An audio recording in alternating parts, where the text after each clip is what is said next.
Madison Chen had always believed in giving people the benefit of the doubt, especially when it came to parenting. As a single mother raising her 8-year-old daughter Emma, she understood how challenging it could be to navigate the complexities of childhood behavior. That's why, when the Henderson family moved into the house next door 6 months ago, Madison made every effort to be welcoming despite the early warning signs. The Hendersons seemed like the picture-perfect suburban family from the outside. Robert Henderson worked as a regional sales manager for a tech company, while his wife Patricia stayed home with their 9-year-old son Tyler. They drove matching luxury SUVs, maintained an immaculate lawn, and always dressed as if they were heading to a country club meeting. But beneath their polished exterior, Madison quickly noticed something troubling about their parenting philosophy. Tyler Henderson was what many would diplomatically call a spirited child. He had a habit of taking other children's toys without asking, pushing smaller kids on the playground, and throwing spectacular tantrums when he didn't get his way.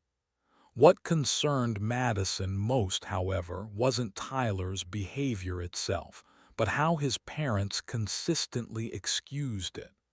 "Boys will be boys," Patricia would say with a dismissive laugh whenever Tyler acted out. "He's just being assertive. That's how leaders are made." Emma, by contrast, was a gentle soul who preferred reading books to rough play. She had inherited her mother's quiet strength and her late father's artistic temperament. Emma loved drawing fantastical creatures in her sketchbook and could spend hours lost in imaginary worlds. She was the type of child who apologized to furniture when she bumped into it and insisted on saying good night to her stuffed animals individually. The first real incident occurred during a neighborhood barbecue in early spring. The adults were gathered around the patio discussing property values and school district ratings while the children played in the backyard. Madison was helping organize the potluck dishes when she heard Emma crying. She rushed outside to find her daughter sitting on the ground, holding her arm, with Tyler standing over her holding Emma's favorite colored pencil set. "He pushed me down and took my pencils," Emma said through tears, showing Madison the scraped skin on her elbow. Tyler immediately began protesting loudly, claiming that Emma had hogged the pencils and wouldn't share. Before Madison could fully assess the situation, Patricia appeared with her arms crossed and an expression of annoyance. "Emma, sweetie, sharing is caring," Patricia said in a tone that was somehow both syrupy and condescending. "Tyler just wanted to use the pencils too. There's no need to be selfish." She then turned to Madison with a pointed look. "Maybe Emma needs to learn better social skills. Tyler's just trying to include her in his play."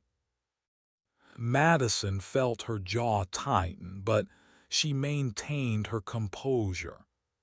Emma is always happy to share, but taking something from someone and pushing them down isn't appropriate behavior. She gently helped Emma to her feet and examined the scrape on her arm. Robert Henderson joined the group, immediately taking his wife's side. Kids need to work these things out themselves, he declared. We can't coddle them every time there's a little disagreement.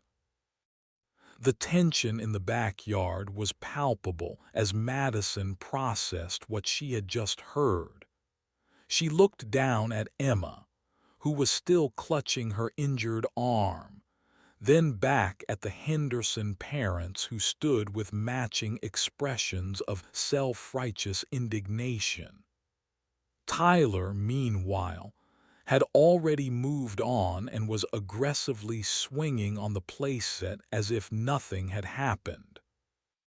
This wasn't a disagreement, Madison said carefully, her voice steady but firm. Tyler pushed my daughter down and took her belongings. That's not how children learn to resolve conflicts. She knelt down to Emma's level and gently cleaned the scrape with a wet wipe from her purse.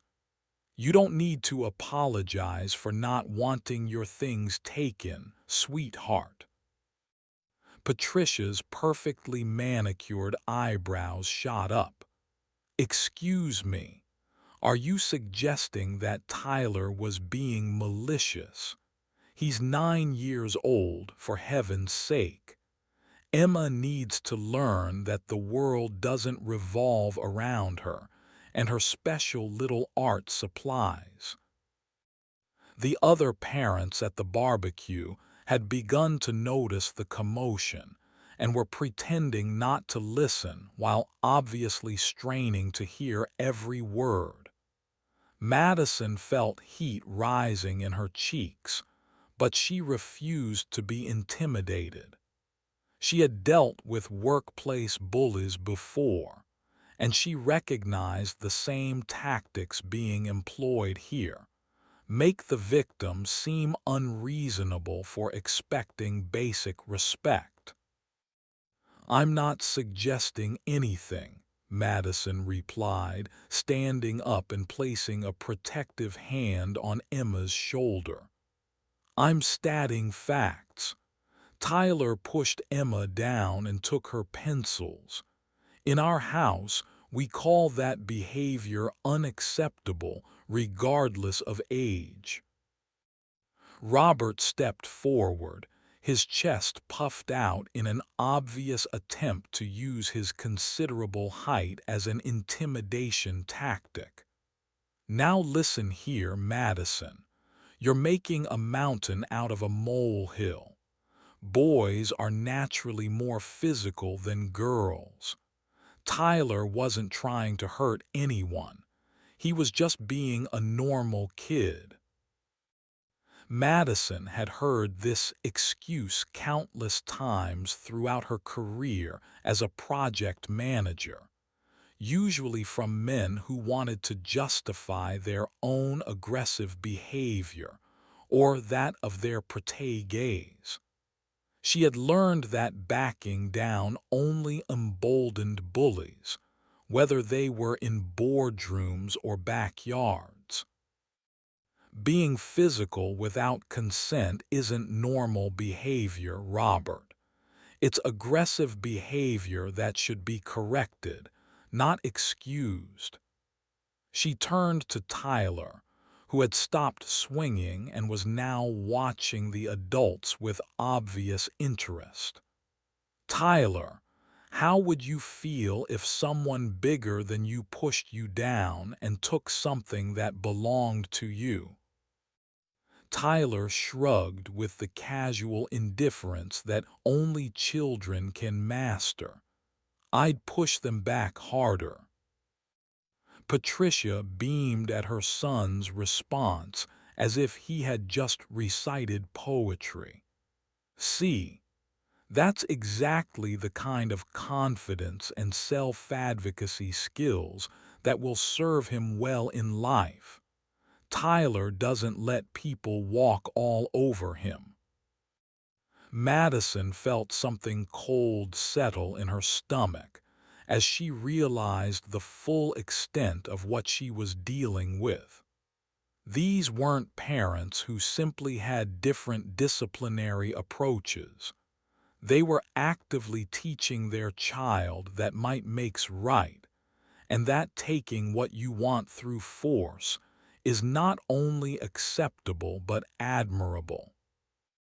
The barbecue incident should have been a warning for Madison to maintain strict boundaries between the families, but Emma's naturally forgiving nature made complete avoidance difficult. Despite what had happened, Emma still wanted to play with Tyler when he came around, perhaps hoping that his behavior would improve with time and patience. Madison reluctantly allowed supervised interactions, always staying within earshot and intervening quickly when Tyler's behavior escalated. Over the following months, a pattern emerged that became increasingly familiar and frustrating. Tyler would engage in some form of aggressive behavior, pushing, grabbing, name-calling, or destroying something, and Emma would come to Madison upset or hurt. When Madison addressed the behavior with the Henderson parents, they would inevitably find ways to either minimize Tyler's actions or blame Emma for being too sensitive or not standing up for herself. Emma needs to develop a thicker skin, became Patricia's favorite refrain. The real world isn't going to coddle her the way you do. Tyler's actually helping her build character by challenging her.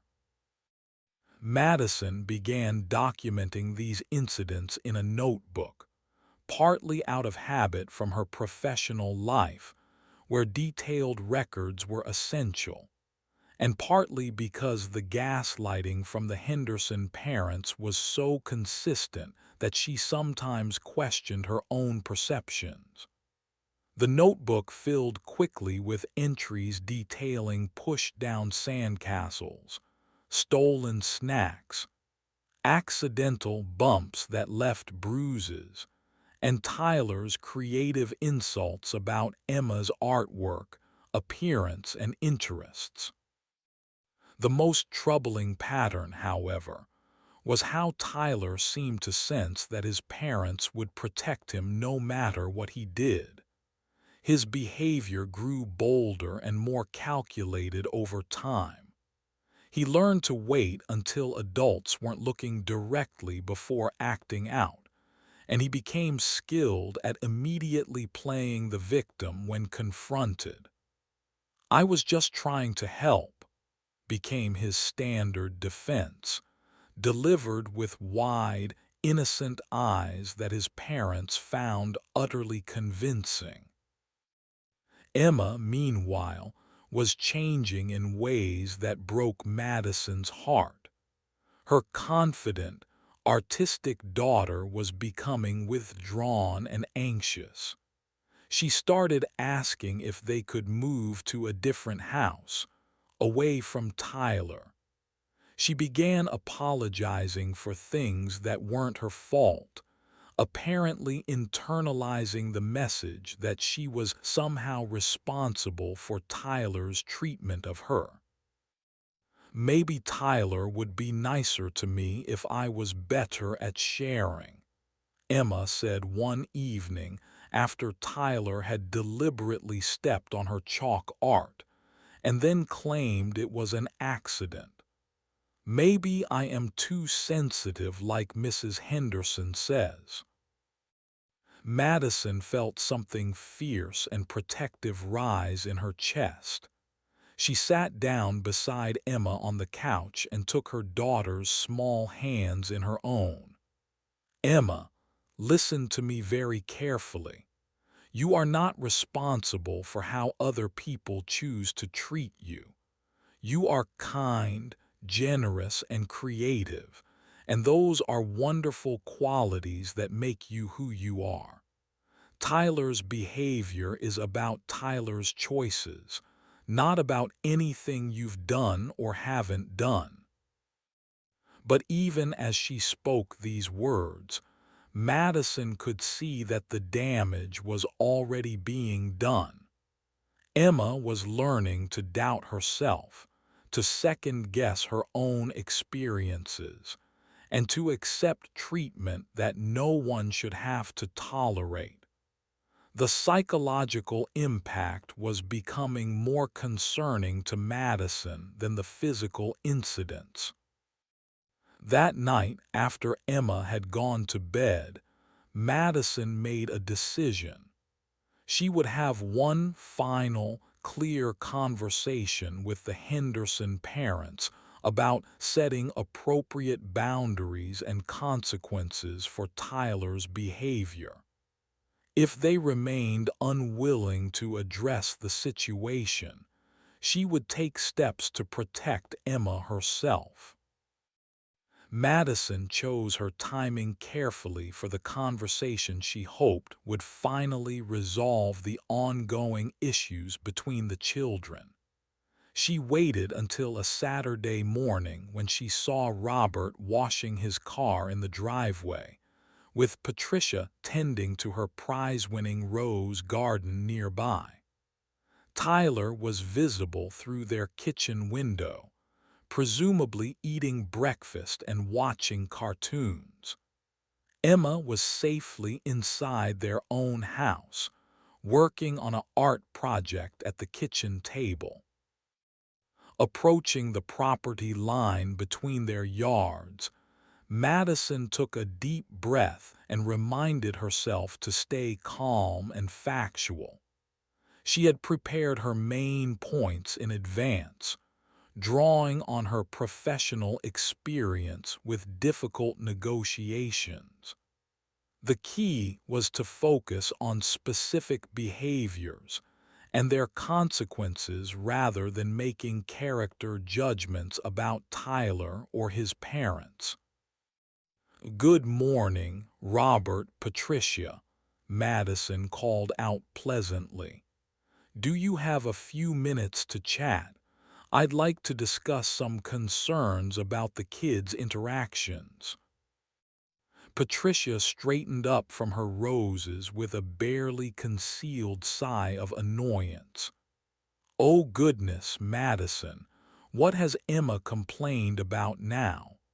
I swear, that child finds something to be upset about every single day." The immediate dismissal of Emma's concerns before even hearing what Madison wanted to discuss was telling, but Madison pressed forward.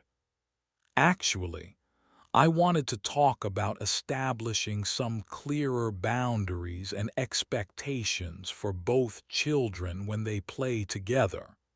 I think it would benefit everyone involved." Robert turned off the hose and crossed his arms, water still dripping from his hands. "Here we go again.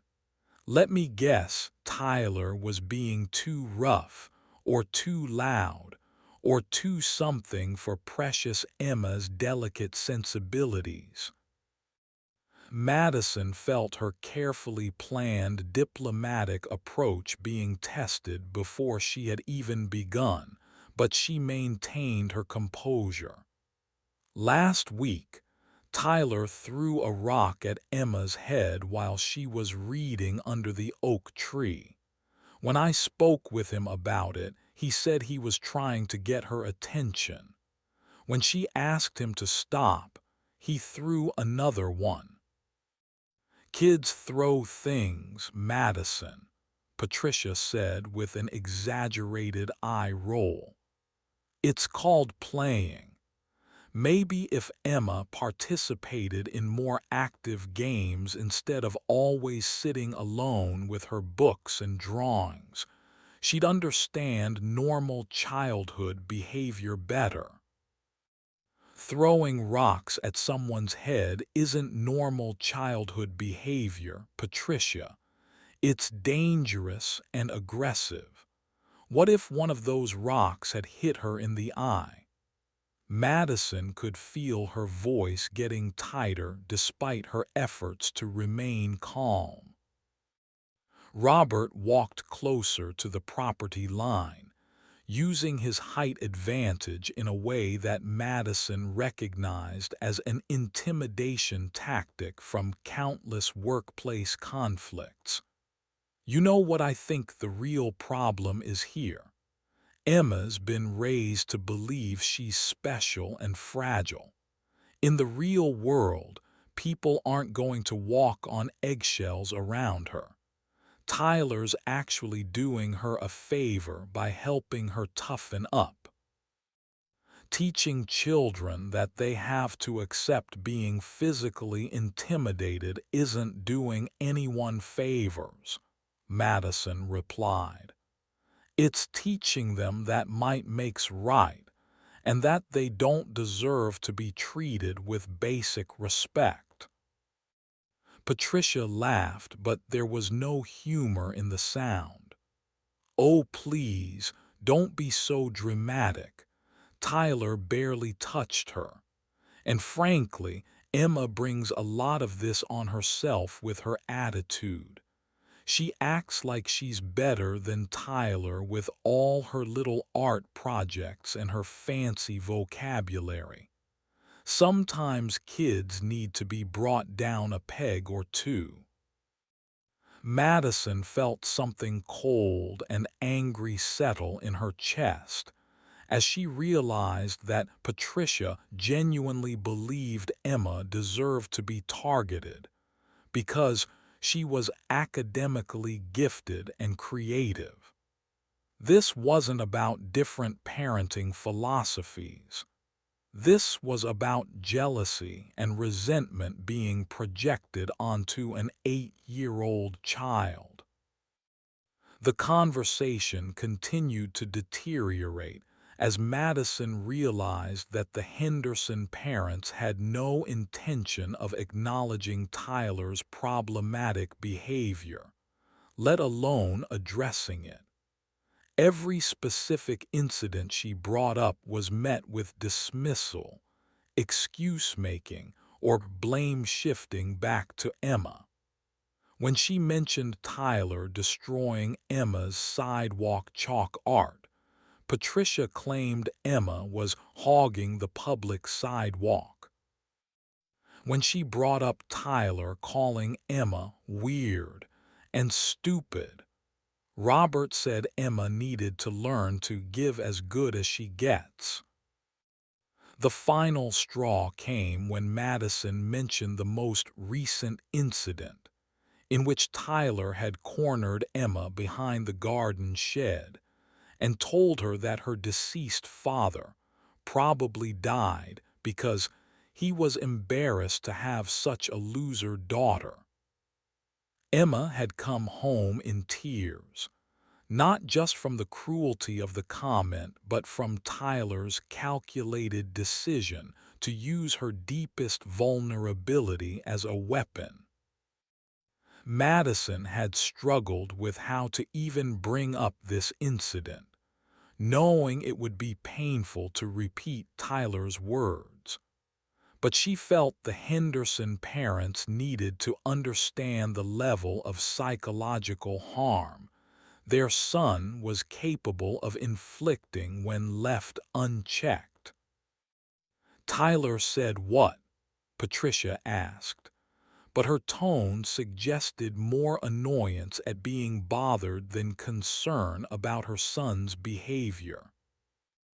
Madison repeated Tyler's words carefully, watching the Henderson parents' faces for any sign of horror or remorse. Instead, she saw Robert shrug and Patricia purse her lips in irritation. "Look, I'm sorry Emma's feelings got hurt," Patricia said in a tone that suggested she wasn't sorry at all. But Tyler doesn't know anything about Emma's father or the circumstances around his death. He's just a child repeating words he doesn't understand. Emma needs to learn not to take everything so personally. He's not just repeating words, Patricia. He specifically targeted Emma's deepest pain to hurt her as much as possible. That's not normal childhood behavior, that's calculated cruelty. Robert stepped even closer to the property line, his voice taking on a menacing quality. You know what, Madison? I'm getting really tired of you constantly coming over here to complain about our son. Maybe the problem isn't Tyler. Maybe the problem is that you've raised a weak, oversensitive child who can't handle normal social interaction. And maybe, Patricia added with obvious malice, Emma wouldn't be such a target if she wasn't so weird and antisocial all the time. Normal kids don't sit alone reading books and drawing pictures when other children are trying to play with them. She brings this treatment on herself. Madison felt something snap inside her chest. These people weren't just enabling their son's bullying. They were actively encouraging it and taking pleasure in Emma's pain. The mask of suburban civility had completely fallen away, revealing the ugly truth underneath. I want Tyler to stay away from Emma, Madison said quietly, her voice carrying more authority than she had used throughout the entire conversation. No more playing together, no more interactions. If Tyler approaches Emma, I expect you to call him away immediately. Robert laughed, a sound full of contempt. You can't dictate who Tyler talks to in his own neighborhood. This is America, not your personal kingdom where you get to control everyone around your precious little princess. Watch me, Madison replied, then turned and walked back toward her house, her heart pounding with adrenaline and fury. Madison spent the rest of that Saturday researching legal options and community resources, while Emma worked quietly on her art project, unaware of the confrontation that had just taken place. Madison's background in project management had taught her the importance of having multiple contingency plans, and she began developing a comprehensive strategy to protect Emma from further harassment. Her first step was documenting everything systematically. She transferred all her handwritten notes about Tyler's behavior into a detailed digital file, including dates, times, witnesses present, and specific quotes from the Henderson parents. She also began taking photographs of any physical evidence, damaged chalk art, scattered toys, and unfortunately, the occasional bruise or scrape on Emma's arms and legs. Madison also started reaching out to other parents in the neighborhood, initially just to understand if Tyler's behavior was limited to Emma or part of a broader pattern. What she discovered was both validating and disturbing. 3 other families had experienced similar issues with Tyler, ranging from him destroying other children's property to physical aggression on the playground.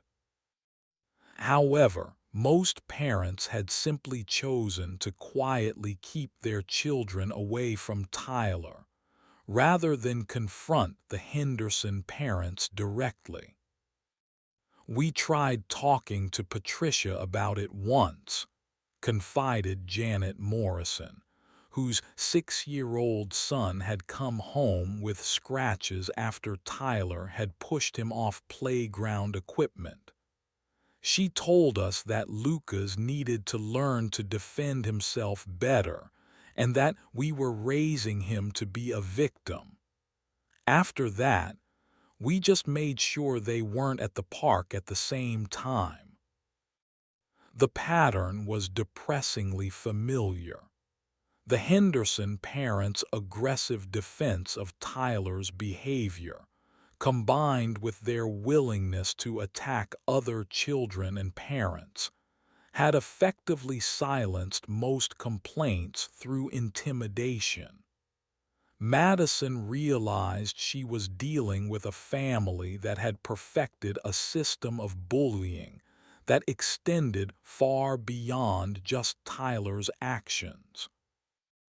Monday morning brought a new challenge when Emma came home from school visibly upset. Through tears, she explained that Tyler had approached her during recess and told her that his parents said she was a liar and a troublemaker, and that she better stop trying to get him in trouble or else. When Emma had tried to walk away, Tyler had followed her, continuing to make threats about what would happen if she kept tattling on him. Madison immediately called the school to report the incident, only to discover that Tyler had already given his version of events to the playground supervisor. According to Tyler's account, Emma had been spreading lies about him to other students, and he had simply been trying to clear his name when she got upset and started crying. "We take all reports of bullying very seriously," the assistant principal, Mrs. Rodriguez, assured Madison over the phone. "However, in situations where it's one child's word against another's, we need to be careful about taking sides. We've spoken with both children about using their words to resolve conflicts peacefully." Madison felt her frustration mounting.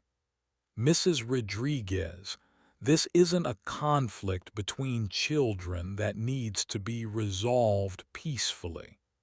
This is a pattern of harassment and intimidation that's been going on for months. Tyler is specifically targeting Emma because he knows his parents will protect him no matter what he does." "I understand your concerns, Mrs. Chen, and I want you to know that we're monitoring the situation closely.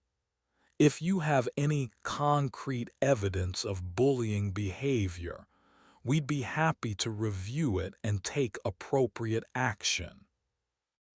Madison realized that the school was caught in the same trap as the neighborhood parents. Without video evidence or multiple adult witnesses, they were reluctant to take definitive action against Tyler, especially when his parents were likely to respond with aggressive pushback and potential legal threats. The situation reached a new level of severity the following week when Emma came home from school with a black eye. She had been sitting alone at lunch, working on a drawing in her sketchbook, when Tyler approached with two of his friends. According to Emma's account, Tyler had grabbed her sketchbook and begun showing her drawings to his friends while making fun of them. When Emma asked for her sketchbook back, Tyler had held it above her head, just out of reach. As Emma tried to retrieve it, Tyler had accidentally elbowed her in the face, claiming she had gotten too close while trying to grab the book. The playground supervisor had witnessed the end of the incident and saw Emma with a developing black eye, but Tyler's explanation of an accident during a friendly interaction seemed plausible enough that no disciplinary action was taken. Madison stared at her daughter's bruised face and felt something crystallize inside her. Emma was sitting at the kitchen table, holding an ice pack to her eye and trying not to cry, still more concerned about her damaged sketchbook than her injury. Several pages had been torn, and Tyler had apparently stepped on the book after dropping it, leaving a muddy footprint across Emma's carefully detailed drawing of a fairy garden. "Mommy, why does Tyler hate me so much?" Emma asked in a small voice. "I never did anything mean to him. I always tried to be nice and share my things. What's wrong with me?" Madison felt her heart break as she realized that months of gaslighting from the Henderson family had led Emma to believe that she was somehow responsible for being targeted. Her confident, creative daughter was internalizing the message that she deserved to be treated badly, that there was something fundamentally wrong with her that made her a target for abuse. "There is absolutely nothing wrong with you, sweetheart," Madison said, sitting down beside Emma and gently stroking her hair. "Tyler chooses to be mean because his parents have taught him that it's okay to hurt people who are different from him. But that's about Tyler and his family, not about you." That evening, after Emma had gone to bed, Madison made a decision that would change everything. She called her brother Jake, who worked as a private investigator in the city. Madison had always been reluctant to involve family in her problems, preferring to handle difficulties independently. But Emma's safety had to take priority over her pride. "I need your help with something," Madison told Jake, explaining the situation in detail. "I need to know if there are any legal options for getting a restraining order, or if there's anything in the Henderson family's background that might explain this pattern of behavior." Jake listened carefully, occasionally asking clarifying questions about specific incidents and whether Madison had documentation. "This sounds like a classic case of a family that's learned they can intimidate people into silence," he said finally. "The good news is that you've been documenting everything, which puts you ahead of most people in your situation. The bad news is that family court judges are usually reluctant to issue restraining orders involving children unless there's evidence of serious physical harm." "What about the black eye?" "That helps, especially if you have photos and medical documentation. But Tyler's claiming it was an accident, and accidents happen between kids all the time. You'd need to prove a pattern of intentional harm, which is difficult when the parents are actively covering for him." Jake paused, and Madison could hear him typing on his computer. "Let me run some background checks on the Henderson family. Sometimes bullies have histories that follow them from place to place." Jake's background research proved more illuminating than Madison had expected. The Henderson family had moved frequently over the past several years, never staying in one location for more than 18 months. While this could have been explained by Robert's work in sales, the pattern of short-term rentals and sudden departures suggested they might have been leaving situations that had become uncomfortable or legally complicated. More concerning was what Jake discovered about Tyler's school records. Through his professional contacts, Jake was able to confirm that Tyler had been suspended twice from his previous school for aggressive behavior toward other students. One incident involved him pushing a kindergartner down a flight of stairs, resulting in the younger child requiring stitches. Another involved Tyler throwing scissors at a classmate during art class, narrowly missing the other child's eye. "The thing that's really interesting," Jake told Madison during their follow-up phone call, "is that the family left town immediately after the second incident, before the school district could complete their disciplinary process. They moved here right after that, which means Tyler's current school probably doesn't have access to his complete behavioral history." Madison felt a mix of validation and horror as she processed this information. On one hand, it confirmed that Tyler's behavior toward Emma was part of a larger pattern of violence that predated their arrival in the neighborhood. On the other hand, it meant that Tyler's aggression was likely to escalate further if left unchecked. "There's something else," Jake continued.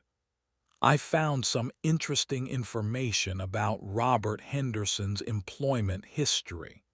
He's been let go from 3 different companies in the past 5 years, always for what the records euphemistically call interpersonal conflicts with colleagues." Reading between the lines, it sounds like he has a pattern of workplace bullying that eventually becomes too problematic for employers to ignore. The picture that emerged was of a family where aggression and intimidation were normalized and possibly encouraged. Tyler wasn't just a child acting out.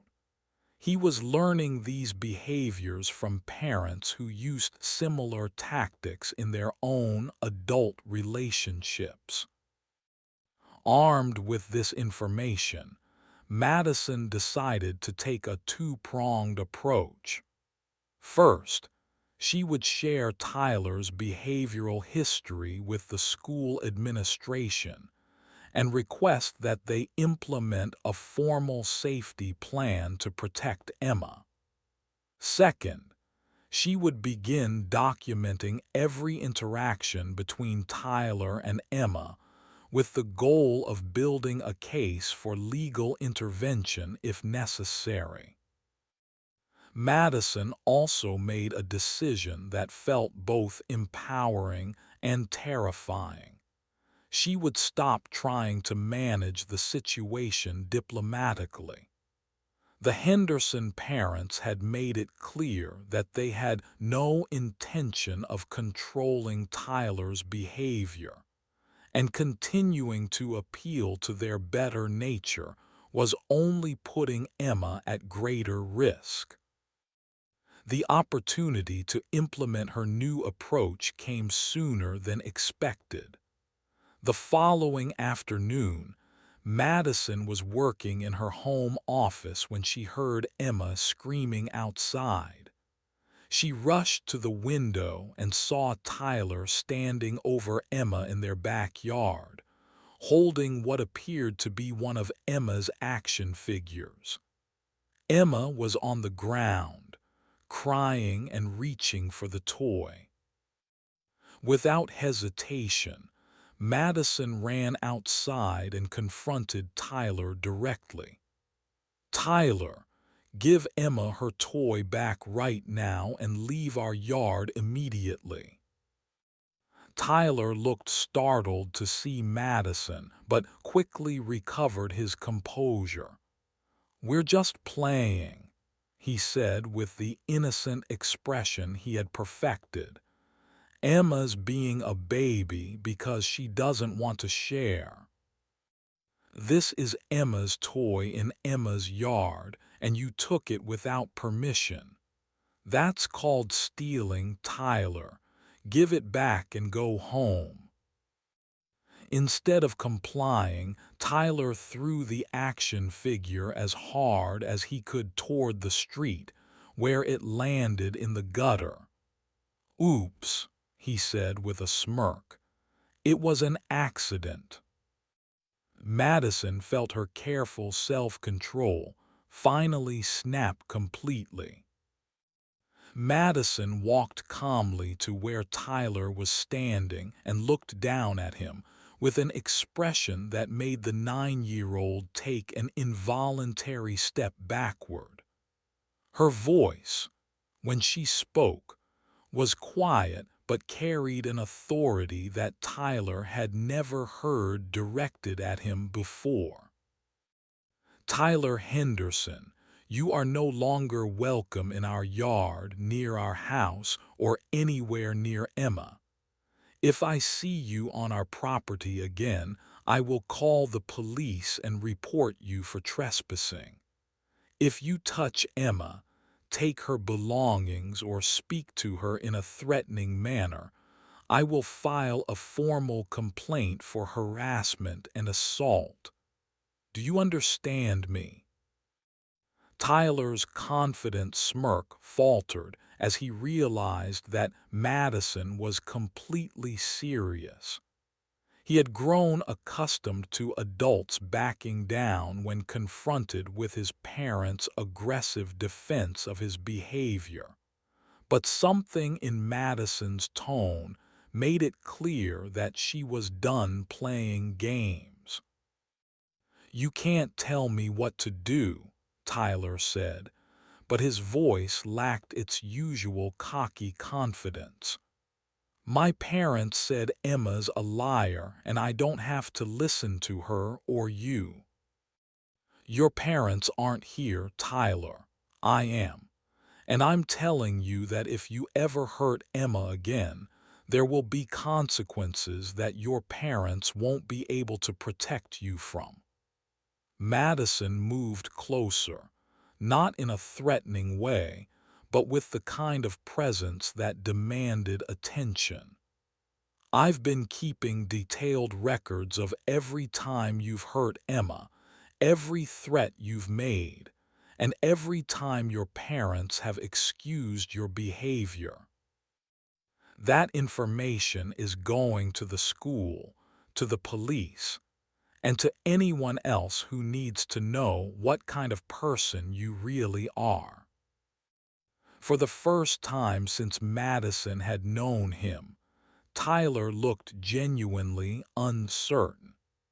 He glanced toward his house as if hopping his parents would appear to rescue him from this unfamiliar situation where an adult was holding him accountable for his actions. "Go home, Tyler, and remember what I told you about staying away from Emma." Tyler turned and ran toward his house, shouting for his mother before he even reached the front door. Madison helped Emma to her feet and retrieved the damaged action figure from the gutter, noting that one of the arms had broken off when Tyler threw it. "Mommy, Tyler's going to tell his parents what you said," Emma said quietly, still wiping tears from her cheeks. They're going to be really mad at you. Let them be mad, sweetheart. Sometimes adults have to do things that make other adults angry in order to protect the people they love. Madison was right about the Henderson parents' reaction. Less than 30 minutes later, both Robert and Patricia were standing on Madison's front porch, demanding to speak with her. Madison stepped outside and closed the door behind her, not wanting Emma to hear what was likely to be an unpleasant conversation. "How dare you threaten our son?" Patricia began before Madison could even greet them. "Tyler came home terrified because you screamed at him and told him you'd call the police. He's just a child, for crying out loud." Robert stepped forward, his face red with anger. "You have no right to discipline our child or to make threats about calling the authorities. If you ever speak to Tyler like that again, we'll be the ones calling the police to report you for child abuse." Madison felt a calm certainty settle over her as she realized that the Henderson parents' predictable reaction was exactly what she had been hoping for. Their aggressive response to being held accountable was going to make her next steps much easier to justify. "I didn't threaten Tyler," she said evenly. "I informed him of the natural consequences of his choices. If he continues to trespass on our property, steal Emma's belongings, and physically assault her, I will absolutely involve law enforcement."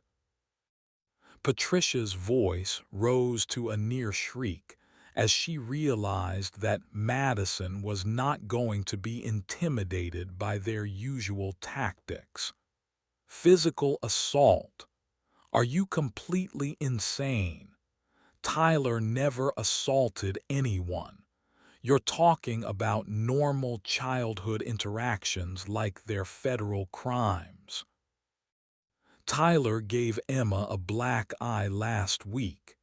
He's pushed her down multiple times, thrown rocks at her head, destroyed her property, and made threats about what would happen if she reported his behavior. In any other context, those actions would be called assault, harassment, and intimidation." Robert stepped closer to Madison, clearly intending to use his physical presence as a threat. "You're twisting everything to make Tyler look like some kind of monster.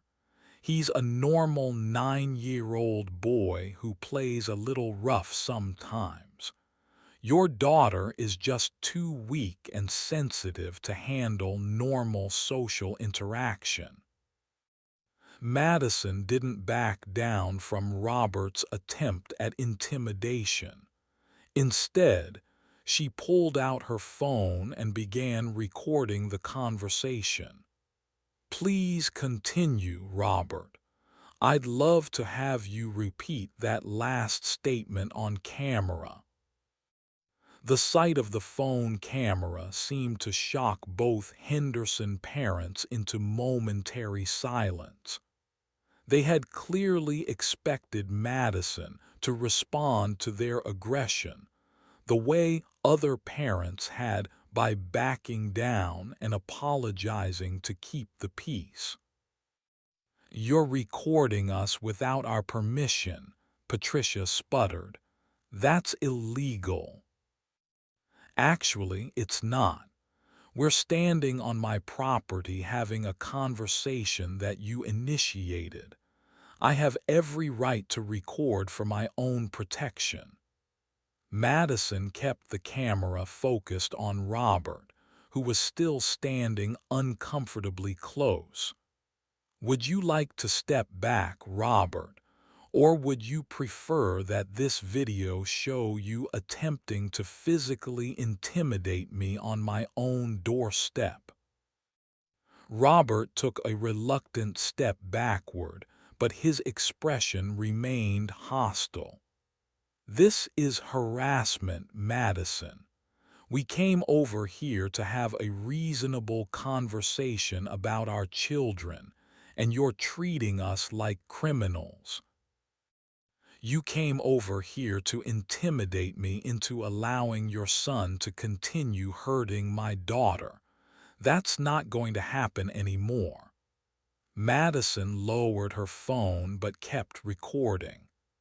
"Tyler is no longer welcome on our property. If he approaches Emma at school or in the neighborhood, I expect you to intervene immediately. If you don't, I will pursue legal options to protect my daughter." Patricia crossed her arms and glared at Madison with open hatred. "You think you're so much better than us with your fancy job and your perfect little princess daughter. But let me tell you something. The real world doesn't care about your feelings or Emma's delicate sensibilities. Tyler is teaching her valuable lessons about how to handle conflict, and you're too blind to see it." Madison felt her remaining patience evaporate as she realized that Patricia was essentially admitting that Tyler's behavior was intentional and designed to cause Emma distress. "Are you saying that Tyler is deliberately targeting Emma to teach her lessons?" Patricia seemed to realize she had said too much, but it was too late to take back her words. "I'm saying that Emma needs to learn how to stand up for herself instead of running to mommy every time someone looks at her sideways. And I'm saying that teaching children to accept abuse isn't preparing them for the real world, it's teaching them to be victims." Madison ended the recording and put her phone away. "This conversation is over. Stay away from my daughter." As the Henderson parents stalked back to their house, Madison felt a mixture of exhaustion and determination. She had finally drawn clear boundaries, but she knew this was just the beginning of what was likely to be a much larger conflict. Madison spent that evening uploading the video to cloud storage and sending copies to Jake, along with her detailed documentation of all previous incidents.